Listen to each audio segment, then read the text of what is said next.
교육진단 시간입니다. 5월도 며칠 남지 않았습니다. 중간고사를 마치고 많은 학생들이 이제 시험보다는 자신의 부족한 부분을 보충하면서 취약한 과목에 신경을 집중하고 있습니다. 상당수의 학생들은 공부를 하는데 생각처럼 성적 변화가 일어나지 않아서 걱정이라고 말을 하죠.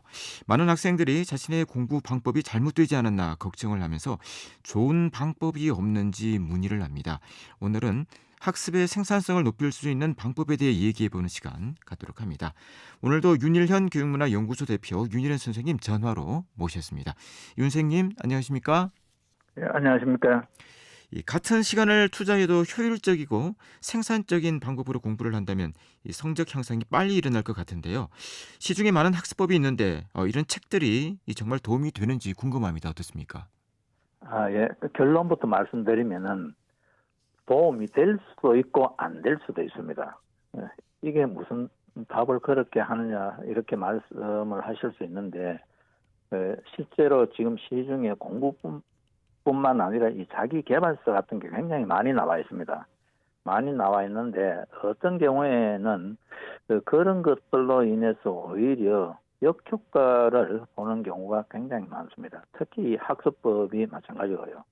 이 학습법이나 이런 것과 관련해서 오랫동안 내려오는 가장 기본적이고 보편적인 그 방법의 토대 위에서 어떤 좀 도움이 될 만한 이런 것을 부분적으로 취해서 내 스타일에 맞게 이 개발을 하고 또 적용을 하고 시행착오를 거치면서 자기 스타일로 확정이 되는데, 그렇지 않고 그냥 어느 누가 이런 방법이 좋다 하더라 이렇게 해서 이대로 해봐라 이런 것은 굉장히 곤란하다고 생각합니다. 특히 우리 부모님들께서 어떤 학생이 이런 식으로 공부해서 효과가 있고 뭐 이렇게 해서 원하는 대학에 갔다 이러면 그 중간 과정이나 이런 거는 다 생략하고 어느 한 부분만 이렇게 했다더라, 이걸 그냥 딱 때가 와서 자녀들에게 강요하는 경우가 있는데, 이런 경우는 도움이 된다기보다는 오히려 아이에게 좌절감을 심어주거나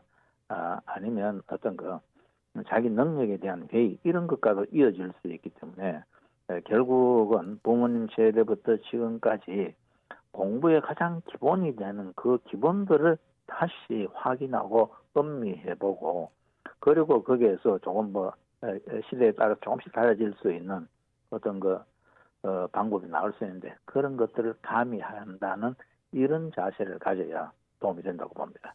네. 저희 학업의 생산성을 높일 수 있는 가장 일반적인 방법에 대해 조언을 부탁드립니다. 예, 그래서 오늘 이 시간에는 어떤 특별한 기상천외한 방법보다는 네. 일반적인 방법을 한번 다시 되짚어 볼까 싶습니다.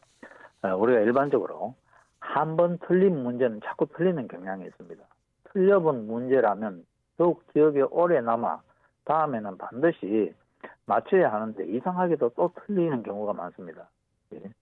처음 공부할 때 재미를 느끼지 못한 과목이나 단어는 또 아무리 시간을 들여도 진도가 나가지 않고 공부하기가 싫어지는 경우가 있습니다.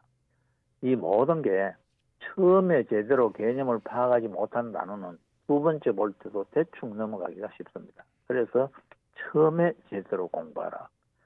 내용 파악과 개념 정리를 처음에 제대로 하지 않으면 그 이후에 별로 생산성이 없다. 이런 걸 늘 우리가 강조를 합니다. 성적이 잘 오르지 않는 과목은 무턱대고 시간을 많이 투자해 반복만 할 게 아니라 그 과목에 대한 자신의 이 학습 습관과 태도 등을 한번 면밀히 분석해 볼 필요가 있습니다. 취약한다는 틀린 문제를 되풀이해서 공부할 때는 항상 스스로에게 이런 질문을 던져볼 필요가 있습니다. 기본 개념은 제대로 이해하고 있는가?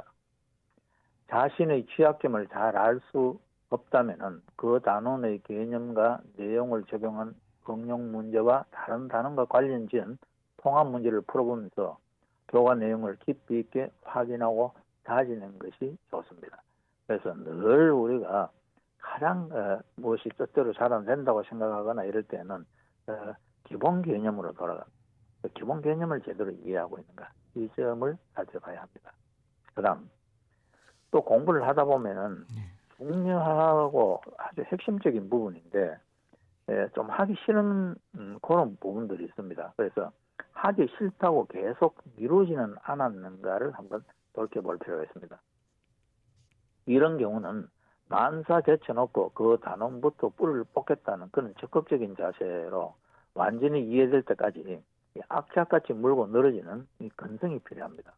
그래서 하기 싫다고 미루다 보면 그와 연관되는 그다음 내용들은 부실해지고 잘 안 되는 경우가 많죠. 무엇이든 한번 정성 들여 이해하고 나면은 다음부터는 훨씬 쉬워집니다. 그래서 반드시 짚고 거치고 넘어가야 될 그런 핵심 내용에 대해서는 반드시 그 이해를 하면서 정리를 해야 된다. 좀 하기 싫고 버겁다고 미루거나 대충 넘어가서는 그 다음이 곤란하다. 이런 걸 명심할 필요가 있고요. 그 다음 특정 단원에 자신감을 잃지는 않았는가 이 점도 우리가 한번 살펴볼 필요가 있는데요. 어떤 특정 단원에서 몇 차례 실수를 계속하다 보면은 그 단원과 관련된 문제만 나오면 위축되고 평소 실력을 발휘할 수가 없는 학생이 많습니다. 악순환을 되풀이하지 않기 위해서는 자신감을 가질 수 있는 계기를 마련해야 됩니다. 이 자신의 판단 능력과 능력을 신뢰하면서 비슷한 유형의 문제들을 확신이 쓸 때까지 계속해서 풀어보며 이만하면 됐다 할 정도까지 한번 그 노력을 해야 됩니다. 그리고 또 이 점도 한번 말씀을 드리고 싶은데요. 생산적이고 창의적인 학습을 하기 위해서 하나의 구체적인 예가 될 수 있는데 참고해 보시기 바랍니다.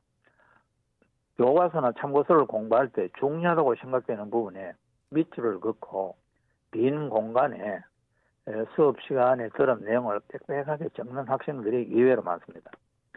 복습할 때 쉽게 요점을 알 수 있을 뿐만 아니라 다른 책을 참고하지 않고 한 권으로 다 해결할 수 있습니다. 이렇게 빽빽하게 적으면. 그러나 책에 무엇을 적거나 밑줄을 주고 표시를 할 경우 실제로는 반복적으로 복습을 할 때 별다른 도움이 되지 않거나 오히려 학습 효과를 떨어뜨리는 요인이 되기도 합니다. 책에 많이 적고 다양한 표시를 해두면 다시 읽을 때 밑줄 친 내용이나 적은 내용 이상을 생각하지 않게 되고 다른 방향으로 생각을 진전시키기도 어렵습니다. 나아가 밑줄을 치지 않은 부분을 무심히 또 흘려버릴 수도 있습니다. 그렇다면 이 책에 아무 표시도 하지 않고 깨끗하게 비워두는 것이 좋은가? 이 학업 성취도가 높은 학생들을 상대로 이런 실험을 한번 해본 적이 있는데 참고해보면 좋겠습니다. 한 그룹의 학생들에게는 같은 과목 교과서를 2권씩 준비하게 했습니다. 한 권에는 수업 중에 마음껏 적어 넣고 표시를 하겠습니다. 그런 다음 복습할 때 처음에는 선생님 설명이나 여러 가지를 적은 책으로 공부를 하게 하고 그 다음에는 아무도 적지 않은 책을 읽으면서 앞에 적었던 내용을 상기해보고 또 아무도 적지 않았으니까 새롭게 떠오르는 어떤 그 질문이나 이런 것들을 메모하겠습니다. 다음에는 다시 한번 깨끗하게 책을 읽으며 다시 한번 그 깨끗한 책을 읽으며 그 내용을 다른 관점에서 다양하게 생각해보고 질문하겠습니다. 그런 다음에 그 교과 내용과 관련된 문제를 풀게 하고요. 그리고 틀렸거나 맞는 문제도 확실히 몰랐던 문제들에 대해서는 다시 그 과정을 철저하게 분석하고 왜 틀리게 됐는가를 말로 자세히 설명하게 했습니다. 그런 식으로 정리를 하고 난 다음 다시 최종적으로 교과서를 보며 정리를 하겠습니다. 이런 과정을 거치자 이 실험에 참가한 대부분 학생들이 그 단원에 대한 완전 학습이 이루어졌다는 말을 했습니다. 요약하면은 주요 과목에 대해서는 책을 2권을 마련해서 한 권에는 자유롭게 필기하고 적고 한 권은 깨끗하게 해서 공부할 때 적은 걸 보고 그다음 두 번째는 깨끗한 책을 보면서 그 서술 그 과정을 쭉 따라가면서 떠오르는 의문 이런 것도 따라서 적게 하면은 굉장히 생산적인 공부가 될 수 있다. 이 점을 한번 말씀드리고 싶습니다. 자, 교과서나 참고서를 제대로 정확하게 읽는 것이 매우 중요할 것 같은데요. 읽는 방법에 대해서도 말씀을 부탁드립니다. 예, 많은 학생들이 책을 읽을 때 중요하다고 생각되는 부분에 밑줄을 칩니다. 여러 색깔의 형광펜으로 보기 좋게 표시하는 경우도 있습니다. 이는 다음에 다시 볼 때 전체 내용을 읽지 않고도 그 부분을 쉽게 찾아 이해할 수 있을 것이라는 기대 때문이죠. 그러나 이 같은 방식의 독서가 생산적이지 못하고 창의력을 떨어뜨려 깊이 있는 독서에 장애가 된다는 연구 결과들이 여러 차례 나온 적이 있습니다. 밑줄을 치거나 형광펜으로 표시할 경우 다음에 읽을 때는 앞뒤 문맥을 배제한 채 그 부분만 다시 보기 쉽습니다. 이 전체적인 이해도를 떨어뜨릴 뿐만 아니라 처음 읽을 때 놓친 내용을 거듭 놓치게 될 가능성이 큽니다. 글이 주는 느낌 또한 처음에 받았던 그대로 떠오르기 쉽고 창의적으로 발전시키기도 어렵습니다. 그런데 밑줄 치는 게 무조건 다 나쁜 것은 또 아닙니다. 예를 들면 문학 작품이나 시집을 읽을 때 아무 표시도 하지 않는 것이 직관력과 상상력을 배양하기 위해서는 좋은 방법이라고 이야기를 합니다. 특히 시집 같은 경우는 줄을 치지 않는 게 좋다고 하죠. 읽을 때마다 다른 해석, 상상이 가능하기 때문입니다.